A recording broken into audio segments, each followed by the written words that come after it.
Thank you, sir. You have allowed me to speak on a very important issue.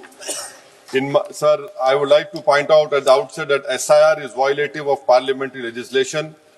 It violates the powers prescribed by Parliament. It's contrary to the judgment of Supreme Court, a 3 judges judgment of Lal Babu Hussain, and it is a malified exercise of power to selectively disenfranchise on the basis of religion.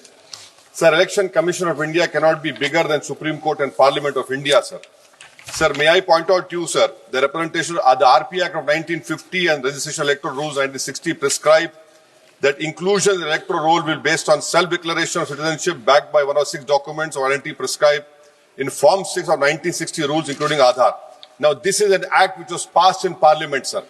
Supreme Court, in its Lal Babu Hussain judgment, held that once an voter has been included in the electoral roll, there is a presumption that they are citizens and they cannot be removed except by an inquiry into the citizenship of the individual voter and giving them an opportunity of hearing after informing the basis on which doubt arose concerning citizenship. What is happening now is that the Election Commission is putting the burden of proof on the voter. It is completely in violation of the Representative People Act 1950, Electoral Rules of 1960 passed by this House and the Supreme Court judgment of Lal Babu Hussain, sir. SIR, sir, has turned this head on its head and puts onus on the voters, sir. Sir, voters who were part of the electoral roll in 2025, instead of being given the benefit of presumption, are required to submit documents to prove the citizenship. The 2003 electoral roll is arbitrarily fixed at the baseline of which revision is being conducted. Sir, ECI is not a body empowered to go into question of citizenship. A power lies with Ministry of Home Affairs, Government of India, and Foreigners Tribunal created under the Foreigners Act. Sir, may I point out to you that what ECI is doing is wrong. Section 14 of Citizenship Act 1950, read with 2003 NRC rules, Section 4, subsection 2, 3, 4, 5, 6, prescribe just such an exercise of relation to citizenship to be conducted by central government. How is it the ECI is assuming the power given to another agency of Parliament just by passing as you order? This is an occupied field. The ECI has no role to intervene.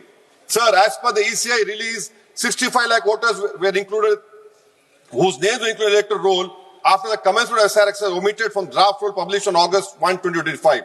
After that, sir, several lakh voters where names were included draft roll were served with show cause notice. I have the copy of show cause notice that doubts had arisen on their right to be included in the electoral roll and they were asked to appear in person with documents to prove that they were entitled to be included in the electoral roll. So on what basis did the ECI issue these notices? How did the doubt arouse? Form 6 rule has been passed by this August House.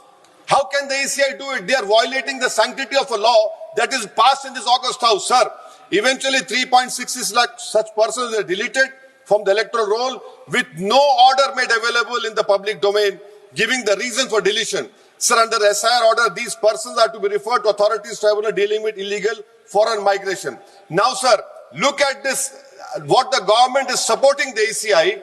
When this 3.66 lakh such person deleted, the government immediately, which was the draft is published on 30th August and finally 30th September, this government came out with the new Immigration and Foreigners Act 2025 and was notified, and an Immigration Foreigners Exemption Order 2025 was simultaneously promulgated the same day. Under this order, sir, no action under Foreigners Act will be taken against illegal entry, presence for citizens of Nepal, Bhutan, Tibet and Sri Lanka, Tamils, in addition to persons other than Muslims belonging to Afghanistan, Pakistan, Bangladesh. Sir, when Supreme Court is seized on the petition of CAA, government issues a foreign exemption order. Why? Because they realize that in this 3.66 lakh, there can be people more than the non-Muslims also to protect them. You have done it, and then after 5 years of CAA, you will give them citizenship. That is why I say that this whole exercise, sir, I'm concluding, sir. This is why I say this whole exercise is a backdoor NRC. Sir, Ambedkar was asked, is India's democracy? He said only in formal sense. To be democracy in the substantial sense, political power must be held by the most marginalized and the weakest. He repeatedly said political power is the key to social progress. You have only 4% Muslims over here. The ruling party has no Muslim member. If Lok Sabha increase representation of OBCs and the upper caste is there, now it is at the cost of whom? Muslims are not there. They're not being reflected in the secular parties. For example, if Muslim majority seats like Wayanad can elect non-Muslims, surely Rai Bareli, Amethi, Ottawa can elect Muslims, sir. And now coming to coming to this electors, sir. We are only become electors. We are not getting elected. Please conclude. Coming, sir. I'm concluding, sir. Give me 2 minutes, sir. Please, sir. Now coming to this this whole donations. BJP got 88% donations, sir. Nearly 2,243 crores. So we the people is now represented by We the Private Limited. I would request this ruling party to please consider adopting a mixed member parliamentary system like Germany.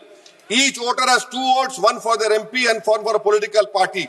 A tally is done. First, all local winners get seats, and the rest of seats are filled with the overall number of seats. Each party matches roughly percentage. Secondly, sir, delimitation.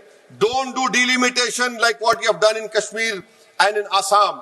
Because if BJP it is delimitation, another game, it has to win. Then the loser is going to other political parties. But the loser will be country's democracy. Sir, right to vote. Ambedkar called it a principal theory of the constitution. I would demand, I have put a private bill last assembly, the age of contesting elections for MLA and Lok Sabha should be brought down to 20. Rajya Sabha 25, for Vidhan Sabha 22. Why? Because, sir, we have 52% of India's population under the age of 30. What are we giving to them? So that is why I propose. And lastly, Thank sir, you. and I'm including this. Lastly, sir. Sir, I'm just concluding, sir. Lastly, sir, we must build a consensus and make right to vote a fundamental right. I oppose the SIR. This is nothing but backdoor NRC. This is exercise, a selective exercise to disenfranchise people in the name of religion. Thank you, sir.